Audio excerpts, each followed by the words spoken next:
പരമേശനു സതതം എന്റെ പാപമെല്ലാം പോക്കിയതാൽ പാടും ഞാൻ പരമേശനു സതതം.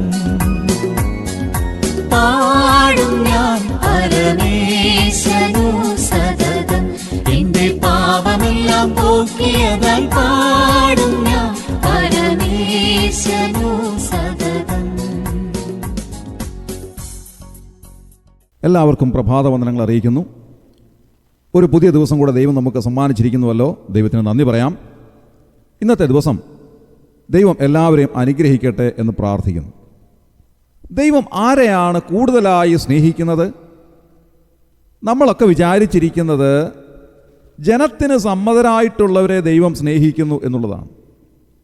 നമ്മുടെയൊക്കെ നോട്ടത്തിൽ ശ്രേഷ്ഠരായിട്ടുള്ള ആളുകളെ, എല്ലാവരുടെയും അംഗീകാരം ഉള്ള ആളുകളെ ദൈവം അംഗീകരിക്കുന്നുവെന്നും ദൈവം അവരെ ധാരാളമായി പരിഗണിക്കുന്നുവെന്നും ഒക്കെയാണ് നമ്മുടെയൊക്കെ ധാരണ. പക്ഷേ ദൈവവചനം പറയുന്നത് അങ്ങനെയല്ല. കർത്താവായ യേശു ക്രിസ്തുവിൻ്റെ ശുശ്രൂഷകളെ നോക്കുക. യേശു കർത്താവ് ആരെയാണ് കൂടുതലായി ഗൗനിച്ചത്? അവിടുന്ന് ഈ ലോകത്തിലേക്ക് ജനിച്ചു വീഴുവാനായി തെരഞ്ഞെടുത്ത കുടുംബം തന്നെ നോക്കുക. സാധാരണക്കാരിൽ സാധാരണക്കാരനായിരുന്ന യോസേഫിൻ്റെ ഭവനത്തിൽ മറിയയിലൂടെ കർത്താവായ യേശു ക്രിസ്തു ഈ ലോകത്തിലേക്ക് ജനിച്ചു വീണു. മറിയയ്ക്ക് കൃപ ലഭിച്ചിരുന്നു. അതുകൊണ്ടാണ് വാസ്തവത്തിൽ ദൈവം മറിയയെ തന്നെ ആ ഒരു വലിയ ഉദ്യമത്തിന് വേണ്ടി തിരഞ്ഞെടുത്തത്. അങ്ങനെ ഏറ്റവും സാധാരണക്കാരനായിരുന്ന ആ യോസേഫിൻ്റെ ഭവനത്തിൽ മറിയയിലൂടെ കർത്താവായ യേശു ക്രിസ്തു ഈ ലോകത്തിലേക്ക് ജനിച്ചു വീഴുകയാണ്. യഹൂദന്മാരുടെ രാജാവായി പിറക്കുന്നവൻ ഏത് കുടുംബത്തിൽ ജനിക്കണം എന്നുള്ളത് പൊതുജനത്തിൻ്റെ അഭിപ്രായത്തിന് വേണ്ടി വിടുകയാണെങ്കിൽ ഒരു കാരണവശാലും യോസേഫിൻ്റെ കുടുംബത്തെ തിരഞ്ഞെടുക്കുകയില്ല. ഏറ്റവും ഉന്നതമായ ഒരു കുടുംബത്തെ തിരഞ്ഞെടുക്കുമായിരുന്നു. ഒരു രാജകുടുംബത്തെ തന്നെ തിരഞ്ഞെടുക്കുമായിരുന്നു. പണം കൊണ്ടോ പ്രതാപം കൊണ്ടോ സ്ഥാനമഹിമ കൊണ്ടോ ഒക്കെ ആളുകളുടെ മുൻപാകെ ഏറ്റവും ഔന്നത്യത്തിൽ ജീവിക്കുന്ന ഒരു കുടുംബത്തെ തിരഞ്ഞെടുക്കുമായിരുന്നു. ഒരിക്കലും ഒരു സാധാരണ കുടുംബത്തെ അതിനുവേണ്ടി ഒരു മനുഷ്യനും തിരഞ്ഞെടുക്കുകയില്ല. അതാണ് പരമാർത്ഥം. ഇനി കർത്താവായ യേശു ക്രിസ്തു തൻ്റെ ശിഷ്യന്മാരെ തിരഞ്ഞെടുത്തത് നോക്കുക. ഇന്നായിരുന്നുവെങ്കിൽ അവിടുത്തെ ശിഷ്യന്മാരാകുവാനായി ഉന്നതരായിട്ടുള്ള ആളുകളെ സജസ്റ്റ് ചെയ്ത് നാം കൊടുക്കുമായിരുന്നു. ഒരിക്കലും സാധാരണക്കാരായിട്ടുള്ള ആളുകളെ തിരഞ്ഞെടുക്കുവാൻ ഒരു നേതാവും ഇഷ്ടപ്പെടുന്നില്ല.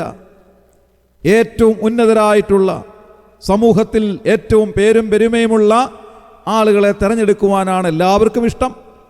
എന്നാൽ കർത്താവായ യേശു ക്രിസ്തു തിരഞ്ഞെടുത്തത് ആരെയാണ്? സമൂഹത്തിലെ ഏറ്റവും സാധാരണക്കാരായിട്ടുള്ള ആളുകളെ അവിടുന്ന് തൻ്റെ ശിഷ്യന്മാരായി തിരഞ്ഞെടുത്തു. ഇനി കർത്താവ് തൻ്റെ പരസ്യ ശുശ്രൂഷയുടെ സമയത്ത് കൂടുതലായും ഇടപെട്ട ആളുകൾ എങ്ങനെയുള്ളവരായിരുന്നു? സമൂഹം ഗൗനിക്കാതെ ഇരുന്ന ആളുകൾ, ആരും അടുത്തിടപഴകുവാൻ ആഗ്രഹിക്കാത്ത, എല്ലാവരും ഒഴിവാക്കിയ ആളുകൾ, ആർക്കും വേണ്ടാതിരുന്ന ആളുകൾ. അവിടുന്ന് പലപ്പോഴും ചുങ്കക്കാരോടും പാപികളോടും കൂടെ ഭക്ഷണത്തിനിരുന്നതായി നാം വായിക്കുന്നു. അങ്ങനെ സമൂഹത്തിൽ യാതൊരു സ്ഥാനവുമില്ലാത്ത, ആർക്കും വേണ്ടാതിരുന്ന, എല്ലാവരും ഒഴിവാക്കി വിടുന്ന ആളുകൾ, രോഗികളായിട്ടുള്ളവർ, ക്ഷീണിതരായിട്ടുള്ളവർ, ചുങ്കക്കാരായിട്ടുള്ളവർ, മറ്റുള്ളവർ വെറുത്തിരുന്ന ആളുകൾ, പാപികളായിട്ടുള്ളവർ, അങ്ങനെയുള്ള ആളുകളെ കർത്താവ് സ്നേഹിച്ചു. അവരുടെ അരികിലേക്ക് കർത്താവ് ഇറങ്ങിച്ചെന്നു എന്ന് കാണുവാൻ കഴിയും. അതുകൊണ്ടാണ് ദൈവവചനം പറയുന്നത്, മനുഷ്യൻ കണ്ണിന് കാണുന്നത് നോക്കുന്നു, ദൈവമോ ഹൃദയത്തെ നോക്കുന്നു എന്നുള്ളത്.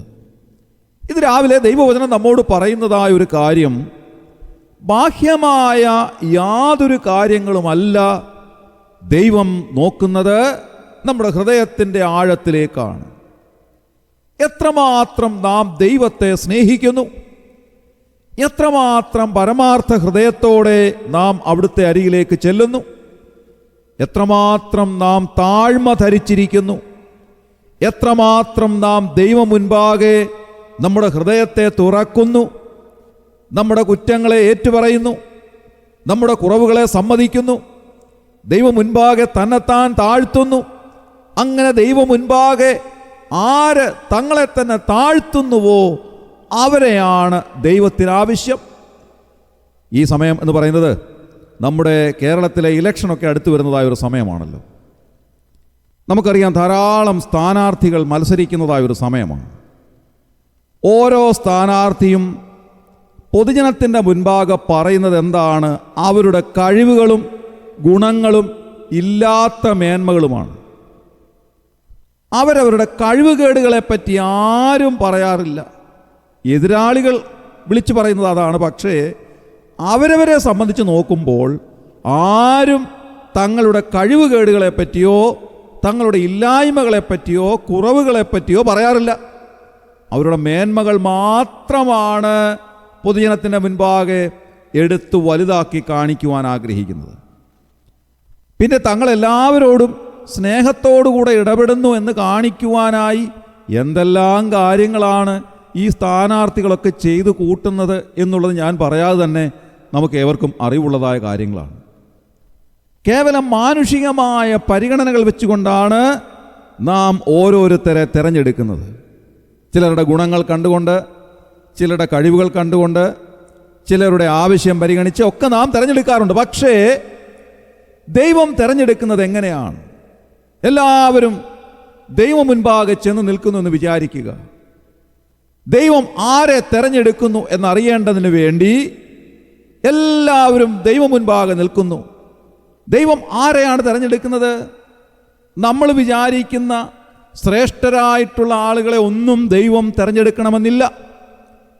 ലൂക്കോസിൻ്റെ സുവിശേഷം 18-ാം അധ്യായം 9 മുതലുള്ളതായ വാക്യങ്ങൾ നാം വായിക്കുമ്പോൾ അവിടെ കാണാൻ സാധിക്കുന്നത്, തങ്ങൾ നീതിമാന്മാർ എന്നുറച്ച് മറ്റുള്ളവരെ ധിക്കരിക്കുന്ന ചിലരെക്കുറിച്ച് അവിടുന്ന് ഒരു ഉപമ പറഞ്ഞതായി എഴുതിയിരിക്കുന്നു. അതിങ്ങനെയാണ്: 2 മനുഷ്യർ പ്രാർത്ഥിപ്പാൻ ദേവാലയത്തിൽ പോയി. ഒരുത്തൻ പരീശൻ, മറ്റവൻ ചുങ്കക്കാരൻ.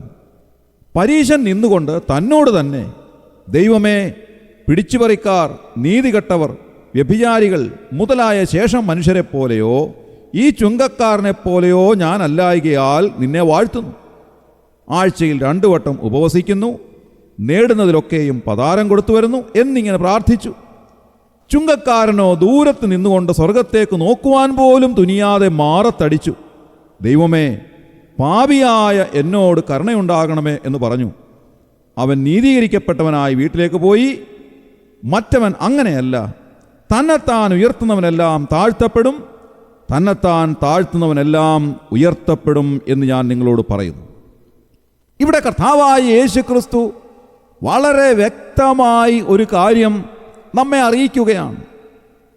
ദൈവം മുൻപാകെ ആര് തന്നെത്താൻ താഴ്ത്തുന്നുവോ, ആര് ദൈവം മുൻപാകെ തങ്ങളുടെ ഹൃദയത്തെ തുറക്കുന്നുവോ അവരെയാണ് ദൈവത്തിന് ആവശ്യം. നാം കാണുന്ന ശ്രേഷ്ഠരായ ആളുകളെ ദൈവത്തിന് ആവശ്യമില്ല. ഒരുപക്ഷെ ഏറ്റവും വലിയ വിശ്വാസികളായി ലോകത്തിൻ്റെ മുൻപാകെ നിൽക്കുന്നവരെ ദൈവത്തിന് ആവശ്യമില്ല. ഏറ്റവും വലിയ നേതാക്കന്മാരെ ദൈവത്തിന് ആവശ്യമില്ല. ദൈവം ആവശ്യപ്പെടുന്നത് ആരെയാണ്? അവിടുത്തെ മുൻപാകെ ഏറ്റവും താഴ്ത്തുന്ന എളിമപ്പെട്ടവരെ ദൈവത്തിന് ആവശ്യമുണ്ട്. 136-ാം സങ്കീർത്തനം 23-ാം വാക്യത്തിൽ നാം വായിക്കുന്നത്, നമ്മുടെ താഴ്ചയിൽ നമ്മെ ഓർത്തവന് അവൻ്റെ ദയ എന്നേക്കുമുള്ളത് എന്നാണ്. എല്ലാവരും ഇത് വായിച്ചിട്ട് പറയും, നമ്മുടെ പാപത്തിൻ്റെ ഏറ്റവും താണ അവസ്ഥയിൽ നമ്മെ ഓർത്തു, അതുകൊണ്ട് അവിടുത്തെ ദയ എന്നേക്കുമുള്ളത്. വളരെ ശരിയാണ്. പക്ഷേ ഒരു കാര്യം കൂടെ അതോടുള്ള ബന്ധത്തിൽ നാം മനസ്സിലാക്കേണ്ടതായിട്ടുണ്ട്. നമ്മുടെ വ്യക്തിപരമായ വിശ്വാസ ജീവിതത്തിൽ ദൈവം മുൻപാകെ തന്നെത്താൻ താഴ്ത്തുന്നതാരാണോ, ഏറ്റവും താഴ്ത്തുന്നതാരാണോ അവരെയാണ് കർത്താവ് ഓർക്കുന്നത്. അവരെ മാത്രമാണ് കർത്താവ് പരിഗണിക്കുന്നത്. അവിടുന്ന് രാവിലെ ദൈവം മുൻപാകെ നമ്മെ തന്നെ താഴ്ത്താം, ഏറ്റവും എളിമപ്പെടുത്താം.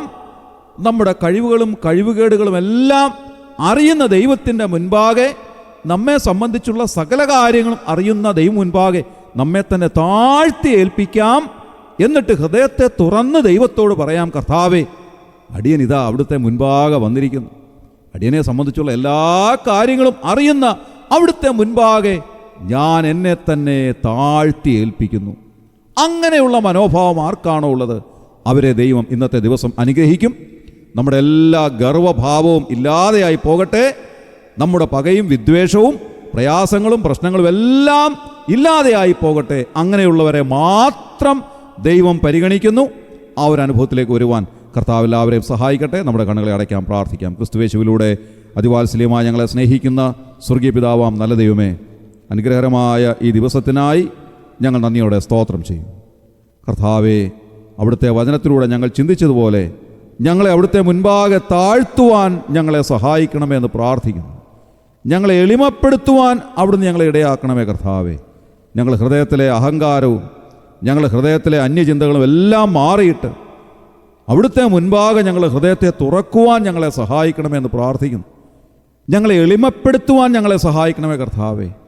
മറ്റുള്ളവർ മുൻപാകെ ഞങ്ങളെ തന്നെ ഉയർത്തുന്നവരായിട്ടല്ല, ഞങ്ങളെ ദൈവം മുൻപാകെ താഴ്ത്തുവാൻ, മറ്റുള്ളവരുടെ മുൻപാകെ എളിമപ്പെടുത്തുവാൻ ഞങ്ങളെ ഇടയാക്കണമെന്ന് പ്രാർത്ഥിക്കുന്നു. ഇന്നത്തെ ദിവസം അവിടുന്ന് ഞങ്ങളെ അങ്ങനെ സഹായിക്കണമേ കർത്താവേ. അവിടുത്തെ അനുഗ്രഹം ഞങ്ങൾക്ക് നൽകണമെന്ന് പ്രാർത്ഥിക്കുന്നു. ഈ ശുശ്രൂഷയെ സംബന്ധിച്ച് എല്ലാവരെയും അവിടുന്ന് അനുഗ്രഹിച്ചാട്ടെ. തന്നെത്താൻ എളിമപ്പെടുത്തുവാൻ എല്ലാവരെയും ഇടയാക്കണമെന്ന് പ്രാർത്ഥിക്കുന്നു. ഞങ്ങളെ പ്രാർത്ഥന കേട്ടതിനായ സ്തോത്രം, ഞങ്ങളെ അനുഗ്രഹിച്ചതിനായ സ്തോത്രം. ഞങ്ങളുടെ കർത്താവിൻ്റെ രക്ഷിതാവുമായ യേശു ക്രിസ്തുവിൻ്റെ ധന്യമായ നാമത്തിൽ തന്നെ ആമേൻ. കഷ്ടതയോ പട്ടിണിയോ ഉപദ്രവമോ നഗ്നതയോ കഷ്ടമേറ്റൻ്റെ യേശുവെ പോലാക്കിയിടുന്നെന്നെ. കഷ്ടതയോ പട്ടിണിയോ ഉപദ്രവമോ നഗ്നതയോ കഷ്ടമേറ്റൻ്റെ യേശുവെ പോലാക്കിയിടുന്നെന്നെ. ഒട്ടനേകം സിദ്ധന്മാരോടൊത്തു ചേർന്നു നിന്നു സ്തുതി, ഒട്ടനേകം സിദ്ധന്മാരോടൊത്തു ചേർന്നു നിന്നു സ്തുതി. ചാർത്തിടുവാൻ അവൻ എന്നെ യോഗ്യനാക്കി തീർത്തതോർത്തു പാടും ഞാൻ.